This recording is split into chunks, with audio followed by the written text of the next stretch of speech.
My name is Kyle Stewart, and I'm going to be giving you an informative speech over bees today. Before I get started, there are three different things I want to go over: the life of a bee, the function of a bee, and why bees are important to us. So before I could do that, I wanted to tell you all about the lifespan and life cycle of a bee. First, we have queen bees, then we have drones, and we have worker bees. There are three types. The queen bees, their only job is to lay eggs for the colony. They can lay up to 2,000 eggs a day, and they live between 3 and 5 years. Then we have the drones, which their only job is to breed the queen. So they're only male. Once they breed the queen, they die within like a day or two. If they don't successfully breed the queen, the colony will kick them out, and they'll die of starvation or cold weather. And then we have the worker bees, which do just about everything else. They are the ones that build the colonies, hives, and honey, which brings me to my next point, the function of a bee.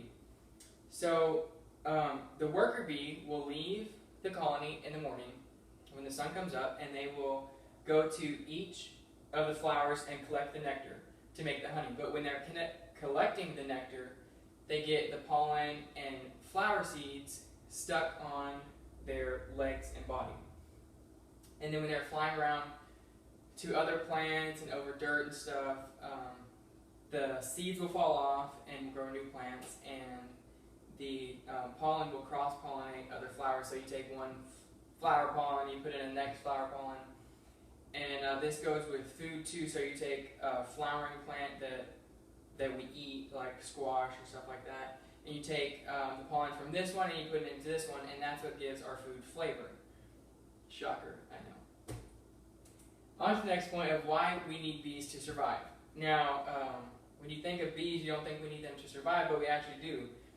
30% of our crops are pollinated plants that require pollination for growth and food and things like that. 90% of wild plants are all cross-pollinated and need pollination to survive. So if the bees all died out one year, so would all the plants the next. And then without bees, most plants would die. According to the National Research Council, without bees to spread the seeds, many of the plants, including food crops, would die off.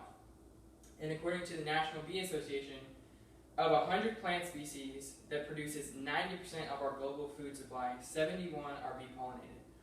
So this shows you that why it's so necessary that we have bees in our everyday life. So I have explained today the life and cycles of bees, the function of bees, and I've also told you about why we need them and why they're so important for our everyday life. Is there any questions?